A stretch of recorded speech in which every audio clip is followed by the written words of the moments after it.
In this video, we're going to cover a fairly extensive set of interrelated topics having to do with macroevolution, species concepts, and some mechanisms in thinking about speciation.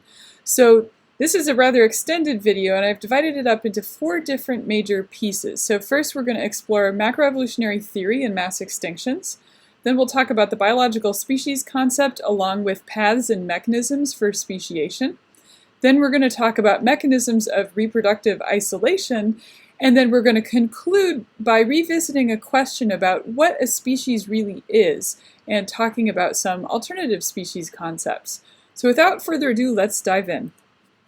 So we've been very focused on really microevolutionary processes, right? Thinking about what happens in a population where there's genotypic and phenotypic variation for a trait, and over time, if various different events take place, you can see a shift in allele frequencies in that population. And that change in allele frequencies in a population through time is a process that's collectively referred to as microevolution. So micro meaning small. So what then is macroevolution? Well, for macroevolution, basically what we're going to do now is start to zoom out in time and think about macroevolutionary theory. So this is the idea that species change over time, that we get species from other species, and so this depiction that I'm showing you here is a depiction of the tree of life, and this is really a hypothesis about this process of species coming from other species. And then the third component for macroevolutionary theory is that this process of natural selection, as outlined originally by Darwin and Wallace, is the driving mechanism for this pattern that we observe across the tree of life. So it's microevolutionary processes that are then driving this macroevolutionary pattern that we observe. So in this particular image here, what's depicted is at the center of this image we have the start of our planet, and this axis here, as you go outwards in either direction, you're basically moving forward in time. So everything that's on the outer fringe of this picture represents organisms that are found alive today. So we see a lot of things that are very familiar from across this course. So here are the bacteria, here are the archaea, and then the rest of the tree illustrated here are the different groups of eukaryotic organisms. So this macroevolutionary theory is the idea that there's a common origin for all living things, and we've seen this radiation out into the diverse organisms we see alive today. And although this is a really beautiful depiction of what's happened evolutionarily over time, this actually is a little bit deceptive. It hides certain things. So here's a different perspective on what's happened to organisms through time. Or another way of putting that is what's happening with biodiversity through time. And so if just taking a look at this, so here our x-axis is time again, so we've got millions of years ago to the left, and then contemporary time is over here on the right. And what this graph shows is that overall there's been a general trend towards an increase in biodiversity through time. So these macroevolutionary processes are creative processes. There's more biodiversity now than there was in the past. However, there's also something else that has happened through time, and that's illustrated by these yellow triangles up above this graph. And if you look at this graph really closely, what you'll notice is that this process of increases in biodiversity through time has not been smooth and consistent and uniform, and instead there are certain places in geologic history where there have been massive drops in biodiversity. So these 5 yellow points represent 5 mass extinction events that occurred in geologic time. And if we zoom in to examine what's happening during contemporary time, you'll know that we're actually in the midst of another mass extinction event that's taking place. And so here's kind of some depictions of what's going on in more contemporary time. So here our time axis on the x-axis dates back to about the 15 to 1600s up through 2014 or up through 2010, so early 2000s. So now we're looking at a much shorter time frame, about 400 years. And the y-axis on each of these plots is the cumulative extinctions as a percentage of species that have been evaluated internationally as threatened or endangered species, or known species. And basically, so there's a dotted line here that reflects background rates of species extinction. Extinction is a natural process that takes place. And what I want you to observe in these graphs is, whether we look at a more conservative estimate or a less conservative estimate, in either case, extinction rates for all these groups of organisms has started to go up very dramatically. So mammals, birds, vertebrates, and other types of vertebrates as well. And this graph is just for the species that the IUCN has evaluated for extinction risk, not all species. So this actually leaves a lot of things off. So for example, we have very recent evidence that this is not a phenomenon that's limited just to vertebrate animals. Insects are also experiencing declines worldwide, and that suggests there are probably a lot of extinction events among insects as well. So having looked at these two patterns, sort of the radiation as well as extinctions, I think that brings up a lot of different types of questions. And we're going to focus on just one question for now. And it's actually kind of the inverse of this extinction situation. So the question of, okay, well, if so many species are going extinct so quickly, can biological processes save us? And another way of asking that is to ask, well, okay, well, how do these new species come about? Or how do these new species arise? And specifically, the question that we're going to explore from here is a question of how can new species evolve from the existing species that are alive today? So that's going to bring us to our next section on the biological species concept and paths and mechanisms to speciation. So it turns out, if you ask a really simple question, just the question of, okay, well, what's a species? Biology being the way it is, there actually is not a simple answer to this question, and biologists will get into pretty ferocious arguments over the definition of a species. And this argument is one that cannot be resolved. So rather than trying to resolve what a species is and come up with a definition of a species, what biologists do instead is they work with different concepts of what a species is. And this is something that the biologist highlighted here, Ernst Mayr, really helped with. He said, rather than argue, let's just come up with some concepts for a species. So the first concept we're going to work with here is called the biological species concept. And the idea that Mayr came up with is that a biological species is a population whose members interbreed freely, exchanging genetic information and creating a shared gene pool. So Mayr must have known quite a bit about some of what Hardy and Weinberg were thinking about as well. And so what Mayr is basically saying is he's defining species as a population, or as populations that are reproductively isolated from other populations. And conceptually, there are actually two different paths that are possible for speciation to take place. And I'm illustrating those two paths here. One path is that a population could, through time, become so different from its ancestor that it then is considered to be another species. So I've got here a photo of a type of fossil for an animal that's called a glyptodont. And we don't have anything alive today that is exactly like these glyptodonts. But we do actually have organisms alive today that are new species that evolved from glyptodonts. And those are armadillos. So that's one path to speciation.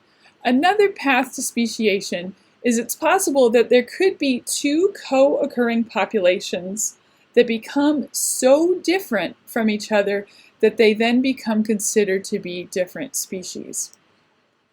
So of course, biologists like to give names to things. So they've named these two processes anagenesis and cladogenesis. And so just to illustrate this in a slightly different way, what I have here is on the x-axis, this axis is change in form, and then my y-axis here is time. So I've flipped my axes.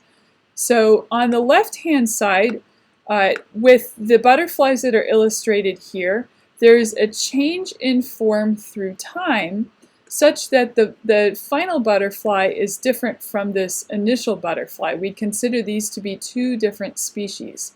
And so this has happened through the process on the left-hand side of anagenesis. And then in contrast, the other thing that can take place is you can start with a single population, and then that population splits in two, and then there can be a further splits past that point in two. And for reasons we won't get into just yet, this divide usually happens in two. So we go from one population to two populations. And so that's referred to as cladogenesis. And so genesis means formation. Clado refers to the fact that now we have this group of organisms, or a clade of organisms. And in contrast, anagenesis, the prefix ana means without. So this is creation of a new species, genesis, but without the formation of new clades. Okay, so we have seen already that natural selection can start to produce large differences in phenotypes between populations, right? So that can happen through the process of disruptive selection. But, can these differences actually lead to different species? And if so, how? So just to kind of provide a concrete example of this, so here are two bees. The bee on the left is called Apis mellifera scutellata. This is an African subspecies of bee. And the bee on the right is called Apis mellifera linguistica, and it's an Italian subspecies, but these are both still considered to be bees, the bee Apis mellifera.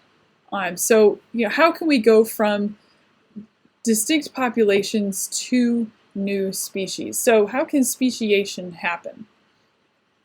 So to think about this, let's first think about a case study. So, if we rove the globe like Darwin did and examine what kinds of animals and plants and other organisms we find in different places, we'll start to notice many interesting patterns just as Darwin did. So here's, for one example, if you traverse different continents, you'll discover there are actually different species of flightless birds found on 3 different continents. So in South America, there's a flightless bird that's referred to as the rhea. In Australia, there's a big flightless bird referred to as the emu. And by the way, if emus start to get too close to you and they threaten you, apparently what you're supposed to do is put your hands up over your head, and then you'll look like a much taller emu, and then the emus will leave you alone afterwards. So this is just me showing you how to defend yourself against emus. And then if you go to Africa, you'll find the large flightless birds, the ostriches. Okay, so then, we have to ask, okay, 3 cases of flightless birds. Are these bird species connected somehow, or did they just all magically show up? And I'm going to note, I said just all magically show up, and there's not magic involved, but there is a counterexample that is going to show up fairly soon, to contrast with what I'm showing you in this lecture video. So stay tuned for that. And yes, these species are connected, and so they actually share what's called a recent common ancestor.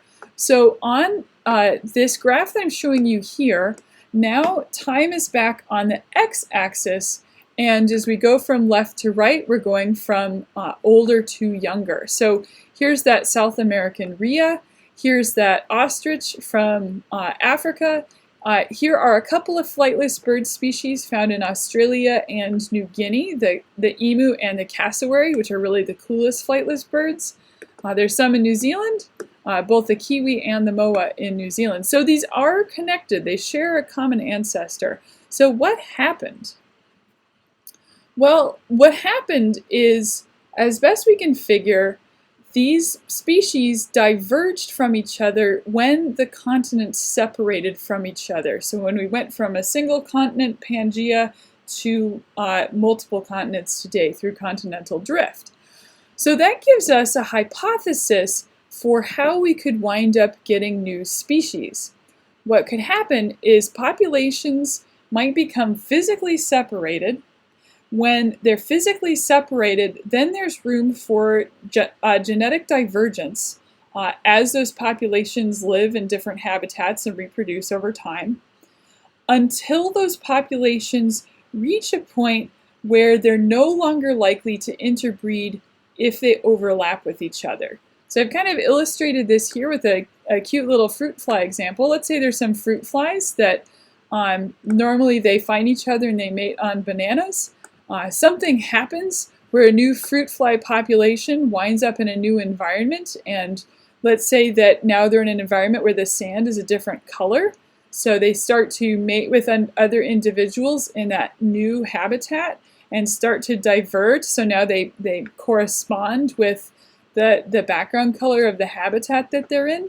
And now, even if they're back in the same environment with each other, they've learned to look for other individuals of that same type, so they're no longer likely to interbreed. And by the way, we can reproduce this process pretty quickly. It only takes about 8 generations for this to happen in flies, and flies have a generation time of about 2 weeks.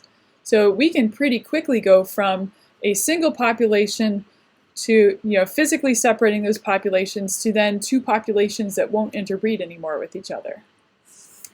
So this whole process collectively is referred to as the process of allopatric speciation. So here's a summary of allopatric speciation theory.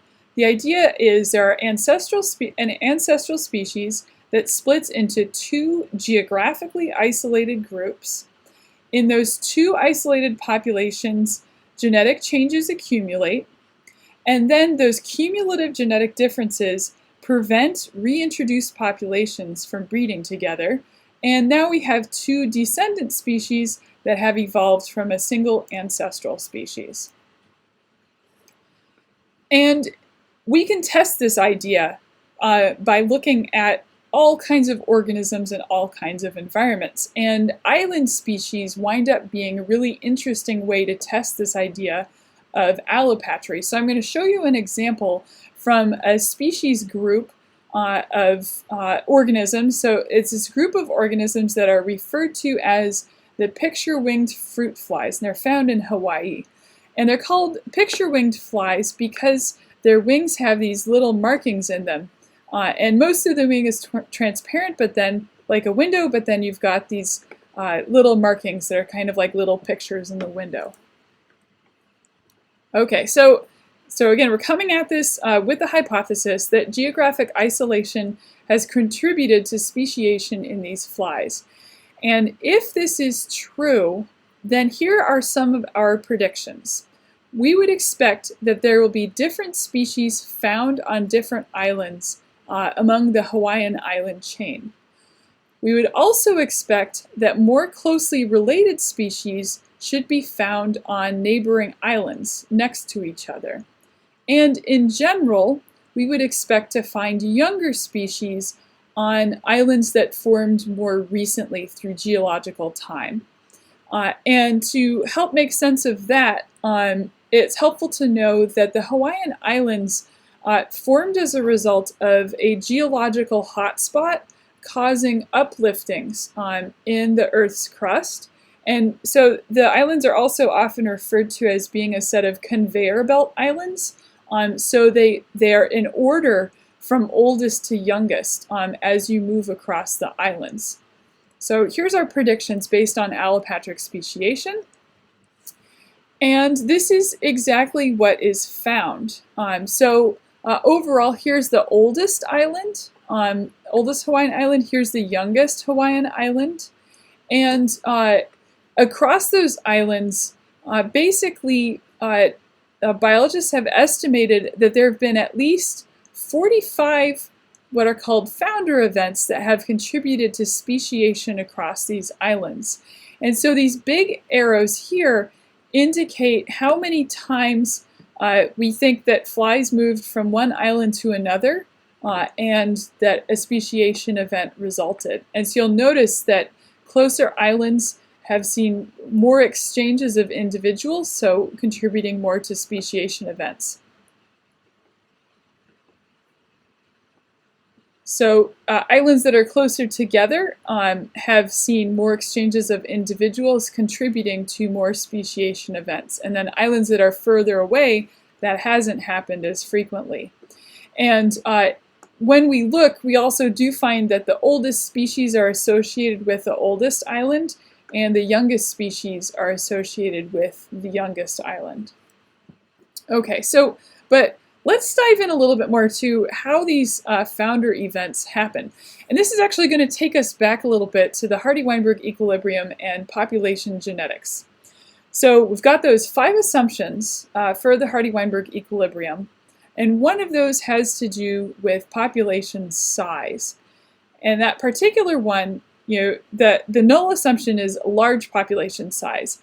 And so I've illustrated that as your population size gets smaller, there's a bigger and bigger chance of having some kind of random event cause a deviation from the type of outcome that you would predict.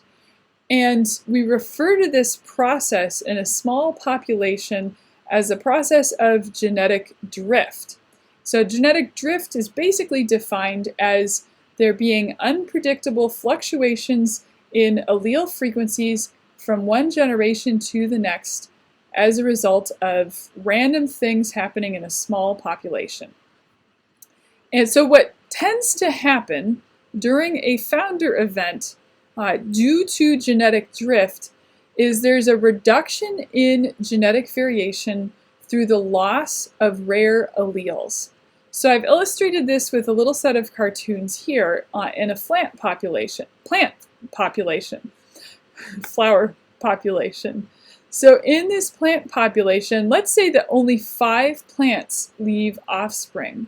So when we go from one generation to the next, now we have a shift in the allele frequencies. We've gone from frequencies of 0.7 and 0.3 to now 50-50 allele frequencies in the second generation. And now let's say that only 2 plants leave offspring. It's the 2 highlighted in yellow here. Now suddenly we have a population where there's no variation at this allele anymore. It's actually gone to what's called fixation. And so now we have a very genetically different population as a result of that population having gone through a very small population size. So we call that a population bottleneck, and through genetic drift leading to fixation of one of the alleles out of the 2. Okay, so just to reiterate this, so when you have a few individuals that become isolated from a larger population, the allele frequencies in your new population can be very different from those in the larger parent population, and this can result in a speciation event. And along with that, it isn't always just random fluctuations in alleles. Natural selection can also have a huge role in this process of allopatric speciation. So to give you an example of this, the picture I'm showing you here is a group of birds called the Hawaiian honey creepers. And you'll notice from this picture that these honey creepers have these incredible and dramatically different bill shapes. And that reflects natural selection acting on these birds, causing the evolution of different feeding adaptations among these species. So each of these bills allows each of these species to specialize on a different food source.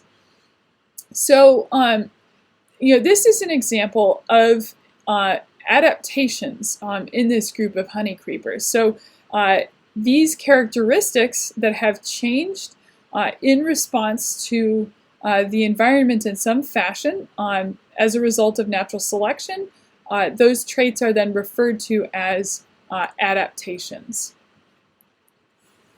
Okay, so now I have a question for you. So the question is allopatry necessary for speciation to take place?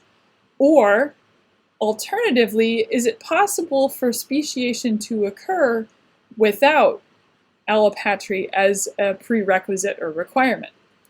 And to answer this question, I think we should go back to those Hardy-Weinberg assumptions to see if those assumptions can offer up a clue.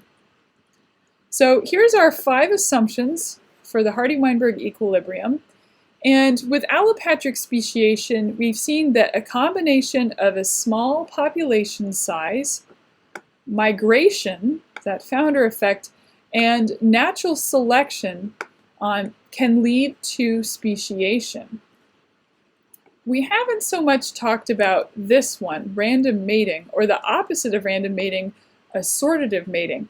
And that is our clue for another mechanism for speciation to take place.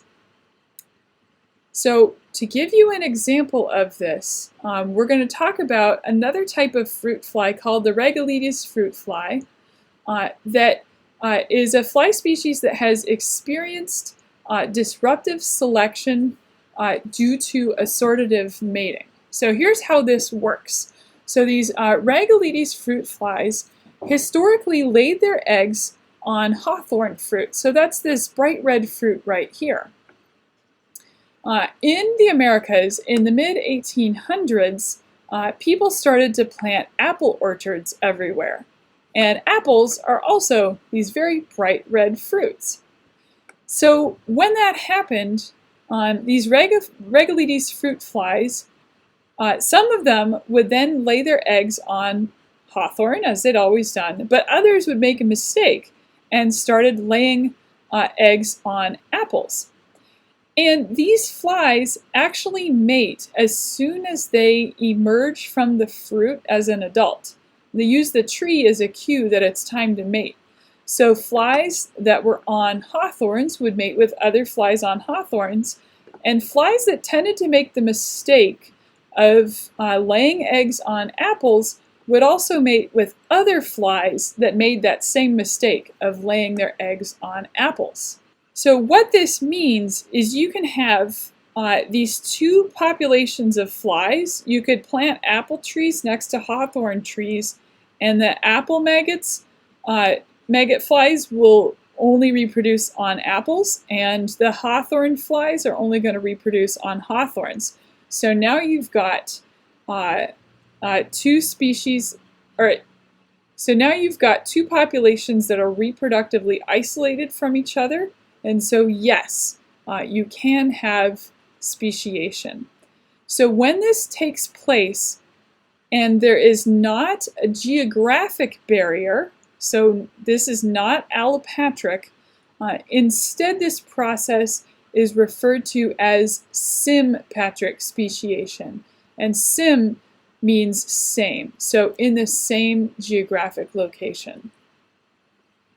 And here is a second example of a really cool type of sympatric speciation that can happen in chrysanthemums. So sometimes in chrysanthemums, when they go through meiosis, they don't go through meiosis properly, and so there wind up being gametes that have twice as many chromosomes as normal. And so those gametes are then polyploid gametes. So this is a non-disjunction event across the entire genome for these chrysanthemums. And that might sound really wild, but in a lot of plant species, that's not always a fatal condition. But it does mean that that chrysanthemum has to then reproduce with another chrysanthemum that has also gone through this polyploid event. Or one generation further on, meiosis will be a total mess. But that can work. So what that effectively does is it instantaneously isolates those individual plants that are polyploid. And sometimes those polyploid plants might do even better than the parental plant type does. So boom, they become an instant new species. Okay, so just to put this all together again, so if you have populations that are in the same physical area, so they're not geographically isolated, but those populations still become genetically isolated, either due to a genetic event like a polyploidy event, or through some other isolating mechanism, so a behavioral one, or beyond, something having to do with mating or feeding. The net result in that case will be sympatric speciation, a speciation event where those organisms remain in the same location. Okay, so that's how new species can get started, but that doesn't answer another question, which is what keeps those new species going?